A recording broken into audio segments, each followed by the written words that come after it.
আসসালামু আলাইকুম। নামাজে অলসতার ভয়াবহ পরিণাম।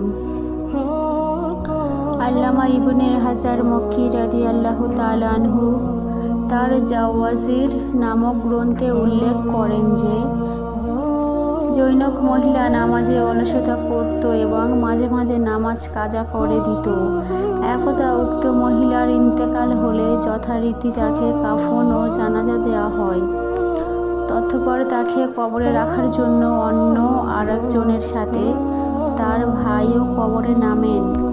যখন সে তার বোনকে কবরে রাখার জন্য নিচু হয়, তখন তার পকেট থেকে বেশ কিছু টাকা কবরে পড়ে যায়, কিন্তু কেউ তা দেখতে পায়নি। পরে যখন মহিলার ভাই নিশ্চিত হলো যে তার টাকা কবরেই পড়েছে, তখন সে কাল বিলম্ব না করে কবর খনন করতে শুরু করলো। কবরের মাটি সরানোর পর সে ভীষণ আশ্চর্য হলো। দেখলো কবরে দাউ দাউ করে আগুন জ্বলছে, আর তার বোন সেই জ্বলন্ত আগুনে জ্বলে পুড়ে ছারখার হচ্ছে। এই দৃশ্য দেখায় মাত্রই সে মাটি দিয়ে কবর বন্ধ করে ভয়ে আর্তচিৎকার করতে করতে বাড়ি ফিরে এলো। ছেলের চিৎকার ও ভয়ার্ত চেহারা দেখে মা বলল, বেটা, কি হয়েছে তোমার? এমন করছো কেন? তাড়াতাড়ি খুলে বলো।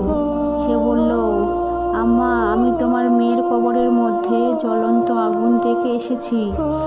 মা, আমার বোন এমন কি পাপ করেছে যার জন্য তার এই যন্ত্রণাদায়ক শাস্তি হচ্ছে?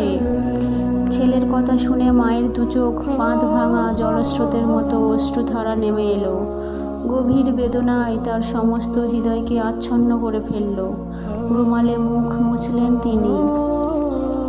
তারপর কণ্ঠে বললেন, বাবা, আমার জানা মতে তোমার বোন বড় কোনো গুনাহের কাজ করেনি। তবে এতটুকু বলতে পারি যে সে মাঝে মাঝে নামাজে অলসতা করত। কাজের ব্যস্ততা কিংবা সামান্য কারণে সে নামাজ কাজা করে দিত। আমার মনে হয় নামাজের ব্যাপারে তার এই উদাসীনতার কারণে আল্লাহ তাআলা তাকে এই কঠিন শাস্তি দিচ্ছেন। প্রিয় পাঠক পাঠিকা, একটু চিন্তা করে দেখুন যে শুধু অলসতার নামাজ কাজা করার দরুন এমন শাস্তি, তাহলে যারা একেবারে নামাজ পড়ে না তাদের অবস্থা যে কত করুণীয় ও শোচনীয় হবে তা কি সহজে অনুমান করা যায় না? শাইখুল হাদিস হযরত জাকারিয়া রাদিয়াল্লাহু তাআলা আনহু তার বিখ্যাত ফাজাইলে নামাজ নামক গ্রন্থে লেখেন, যে ব্যক্তি নামাজে প্রদর্শন করে আল্লাহ পাক তাকে 15 প্রকার শাস্তি প্রদান করবেন। 5 প্রকার দুনিয়াতে, 3 প্রকার মৃত্যুর সময়, 3 প্রকার কবরের ভিতরে ও 3 প্রকার কবর থেকে পুনরুত্থানের পর। দুনিয়াতে যে 5 প্রকার শাস্তি দেওয়া হবে তা নিম্নরূপ। 1. তার জিন্দেগির বরকত কেড়ে নেওয়া হবে, অর্থাৎ সে যত টাকা পয়সা কামাই করুক না কেন তাতে কোনো বরকত হবে না। বাহ্যিক দৃষ্টিতে সে অঢেল সম্পদের মালিক হলেও তার অন্তর কখনো অভাব শূন্য থাকবে না। 2. তার মুখমণ্ডল থেকে নেককার ও সৎকর্মশীল লোকদের জ্যোতি মুছে ফেলা হবে, ফলে দিনদার লোকেরা দেখে বুঝে ফেলবে যে সে দিনদার বা ধর্মভীর নয়। 3. যে আমল সে করুক না কেন আল্লাহ পাক তার কোনো প্রতিদান দেন না। 4. তার কোনো দয়া আসমানে ওঠে না, অর্থাৎ কবুল হয় না।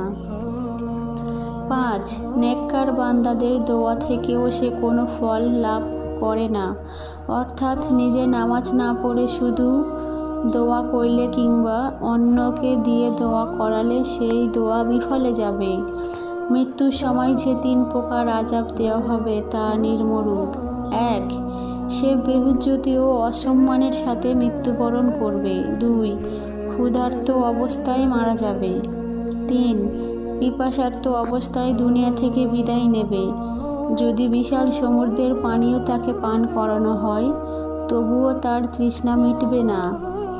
কবরে যে 3 প্রকার আযাব দেওয়া হবে তার নিম্নরূপ। 1. তার জন্য কবর এত সংকীর্ণ হবে যে বুকের হাড়গুলো একটি অপরটির মধ্যে ঢুকে যাবে।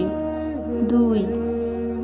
তাকে দর্শন করার জন্য এমন একটি ভয়ঙ্কর সাপ প্রেরণ করা হবে যার চক্ষুগুলো আগুনের মতো, নখগুলো লোহার সদৃশ, এত বড় দৈর্ঘ্য যে একদিনের রাস্তা অপেক্ষা বড়, আওয়াজ এত বিকট যে তাকে বজ্রের মতোই মনে হবে। সাপটি বলতে থাকবে, আমার আল্লাহ আমাকে নির্দেশ দিয়েছে যে আমি যেন তোমাকে ফজরের নামাজ নষ্ট করার দরুন সূর্যোদয় পর্যন্ত, জোহরের নামাজ নষ্ট করার দরুন আসর পর্যন্ত, আসরের নামাজ নষ্ট করার দরুন সূর্যাস্ত পর্যন্ত, মাগরিবের নামাজ নষ্ট করার দরুন এশা পর্যন্ত এবং এশার নামাজ নষ্ট করার দরুন ভোর পর্যন্ত দর্শন করতে থাকি। এই সাপ যখন তাকে একবার দর্শন করবে তখন সে 70 হাত মাটির নিচে চলে যাবে। কিয়ামত পর্যন্ত এইভাবে সে আযাবে গ্রেপ্তার থাকবে। পুনরুত্থানের পর যে 3টি আযাব হবে তা নিম্নরূপ। 1. তার হিসাব অত্যন্ত কঠোরভাবে নেওয়া হবে। 2. আল্লাহ পাক তার উপর অসন্তুষ্ট থাকবেন। 3. অবশেষে তাকে জাহান্নামে প্রবেশ করে সেখানকার মর্মন্তুদ শাস্তি ভোগ করতে হবে। এখানে সর্বমোট 14টি আযাবের কথা উল্লেখ আছে। অন্য এক হাদিসে আছে, বেনামাজির মুখমণ্ডলগুলি 3টি লাইন লেখা থাকবে। প্রথম লাইনে থাকবে, হে আল্লাহর হক নষ্টকারী। দ্বিতীয় লাইনে থাকবে, হে আল্লাহর অভিশপ্ত। তৃতীয় লাইনে লেখা থাকবে, দুনিয়াতে তুমি যেইভাবে আল্লাহর হক নষ্ট করেছো তেমনি তুমি আজ আল্লাহর রহমত থেকে বঞ্চিত। নওফল ইবনে মুয়াবিয়া রাদিয়াল্লাহু তাআলা আনহু থেকে বর্ণিত, রাসূলুল্লাহ সাল্লাল্লাহু আলাইহি ওয়াসাল্লাম ইরশাদ করেন যে ব্যক্তি 1 ওয়াক্ত নামাজও ছুটে গেল তার যেন পরিবার পরিজন ও ধনসম্পদ সব কিছুই কেড়ে নেওয়া হলো।